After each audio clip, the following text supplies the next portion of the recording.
diadakan ansor, diadakan banser itu untuk mengamankan ulama, untuk mengamankan, untuk membela yang hak. Lah kok saiki gunakan untuk yang lainnya. Yang jadi ketua NU enggak 100% ahli sunnah wal jamaah.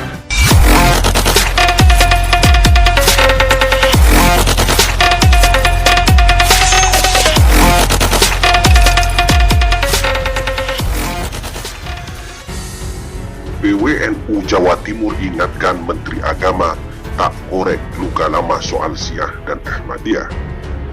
Menteri Agama Yakut Khalil Qumas akan mengafirmasi hak beragama kelompok Syiah dan Ahmadiyah agar tak terusir dari Indonesia karena perbedaan keyakinan. Menurut PWNU Jatim, permasalahan Syiah dan Ahmadiyah adalah masalah lama dan tak perlu dikorek kembali. Jadi andai kata ini adalah luka-luka yang mengering ini tak usah kita korek-korek kembali, karena kearifan lokal sudah bisa menerima. Itu yang terpenting, tegas Khotib Syuriah PWNU Jatim Kiai Haji Syafruddin Syarif kepada Detikcom Jumat 25 Desember 2020. Kalau kearifan lokal sudah bisa menerima, maka tentu Jakarta secara nasional bisa mengambil hikmah dari situ. Sebab kalau ini dikorek, maka luka-luka yang lain akan muncul kembali. Kearifan lokal yang dimaksud yakni bahwa kelompok Syiah yang di Sampang sudah menyatakan taubat dan kembali ke Islam yang benar, sedangkan Ahmadiyah di NTB meskipun tetap pada pendirian ajarannya, namun masyarakat sudah saling sepakat menerima dan hidup berdampingan dengan damai. Karena itu untuk Syiah di Sampang itu sudah bertaubat. Menurut saya itu lebih bagus. Tentu ini kearifan lokal harus kita perhatikan. Kalau memang di situ sudah kembali rukun, maka tidak perlu kita utaati kembali. Begitu juga saya ke NTB baru-baru ini setengah bulan lalu. Ketua FKUB Forum Kerumunan Umat Beragama yaitu Profesor Muslim namanya mengonfirmasi di sini Ahmadiyah sudah bersepakat untuk tidak bersepakat. Jelasnya. Artinya bersepakat untuk tidak bersepakat. Mereka warga sana sudah menerima Ahmadiyah. Menurut mereka Ahmadiyah tidak bisa digolongkan sebagai agama Islam karena nabinya berbeda, tetapi mereka membiarkan untuk beribadah sesuai keyakinan, lanjut Syafruddin.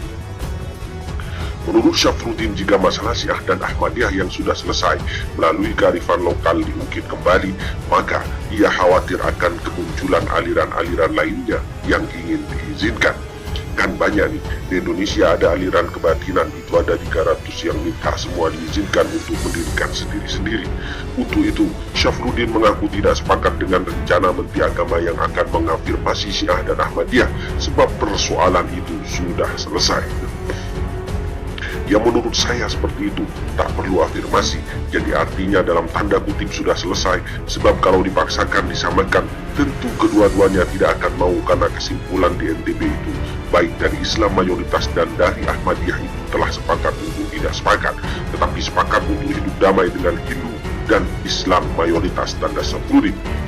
Diberitakan, Menteri Agama Yakut Khalil Qumas akan mengafirmasi hak beragama kelompok Syiah dan Ahmadiyah di Indonesia. Dia tak mau kelompok minoritas terusir dari Indonesia karena perbedaan keyakinan. Mereka warga negara yang harus dilindungi, kata Yakut Jumat 25 Desember 2020. Yakut menyebut Kementerian Agama akan memfasilitasi dialog kelompok Syiah dan Ahmadiyah. Perlu dialog lebih intensif untuk menjembatani perbedaan. Kementerian Agama akan memfasilitasi, katanya.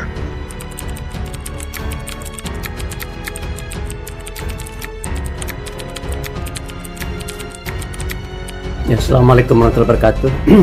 Ya, sehubungan dengan adanya rencana dari Menteri Agama yang baru untuk mengafirmasi Syiah dan Ahmadiyah, ya saya mengimbau Menteri Agama untuk berhati-hati, ya, karena masalah ini adalah masalah yang sangat sensitif karena dia bersifat teologis.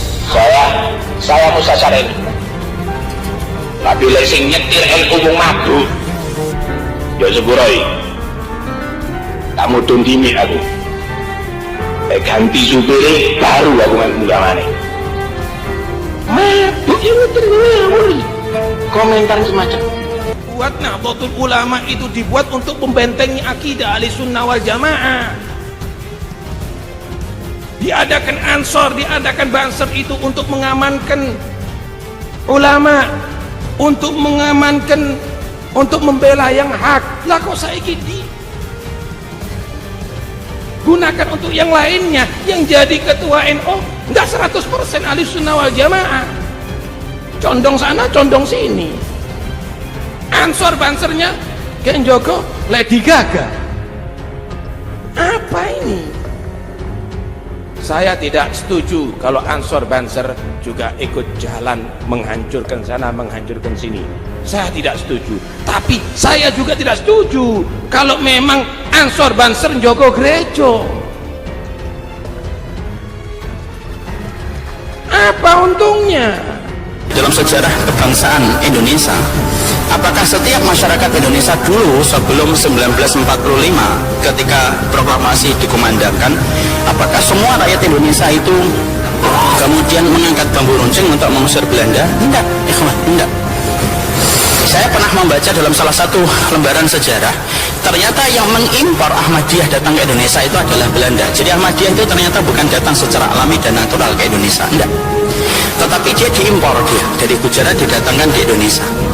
Kenapa dia didatangkan? Karena saran dari pemerintah Inggris. Karena pemerintah Inggris mengambil manfaat besar dari kehadiran orang-orang Ahmadiyah. Karena orang Ahmadiyah menganggap orang Inggris itu majikan mereka, London itu tanah suci mereka, dan mereka meniadakan jihad kepada bangsa Inggris yang banyak menjajah di negara-negara Islam. Baca buku, baca sejarah, kalau ada yang begini-begini kita bisa jawab. Yang benar itu sebetulnya Ali, betul Ali itu benar, Abu Bakar pun benar. Tapi Ali merampas kok, betul. Merampas dari siapa? Merampas dari orang yang salah. Yang salah siapa tuh? Pemberontak Utsman. Kok kamu jawab begitu? Nih referensinya. Ini kalangan ini, kalangan ini, kalangan ini, kalangan ini. Sudah selesai. Beres. Jelas. Maka keluarlah fatwa sampai dengan Syekh Muhammad Hashim bin Asy'ari, pendiri Jam'iyah Nahdlatul Ulama, 31 Januari tahun 1926. Beliau menulis satu kitab di antara 19 kitab, namanya Risalah Ahlussunnah wal Jamaah. Di halaman ke-10 beliau menyebutkan tentang ini. Ya. Kata beliau di halaman 9-nya, Faslun fi dhuhuril bid'ah fi ardi Jawa. Pasal tentang awal munculnya bid'ah di tanah Jawa. Bid'ah di sini bukan fikih, bid'ah tentang akidah. Firqah namanya. Kalau fikih madhab, kalau akidah firqah. Akidah itu udah ke aspek keyakinan. Kalau fikih tata cara ibadah. Maka kata beliau, sejak tahun 1330 Hijrah, sebelum itu semuanya udah jelas mazhabnya Ahlussunnah wal Jamaah. Wilayah Jawa itu mazhabnya Imam Syafi'i. Sebutkan semuanya sampai tiba-tiba muncullah kemudian entah datangnya dari mana aliran-aliran yang menyimpang. Dari sudut kepercayaan umat Islam Ahlussunnah wal Jamaah adalah aliran sesat, karena kita meyakini dalam akidah kita, kepercayaan kita, iman kita, Nabi Muhammad adalah Nabi yang terakhir. Dan itu ada ayatnya, banyak hadisnya, pemahaman ijma ulama. Nggak seorang alim pun yang menyatakan ada kemungkinan Nabi sesudah Nabi Muhammad SAW. Tapi Ahmadiyah memang mengakui itu, walaupun ketika ketemu saya nggak mengakui. Bukan, jadi mereka nggak punya kepercayaan itu. Wallahu alam. Tapi dalam bukunya yang saya baca itu ada Nabi Ahmad atau Nabi Mirza Ghulam Ahmad itu. Jadi jika benar mereka mempercayai ada Nabi sesudah Muhammad SAW, maka itu sesat.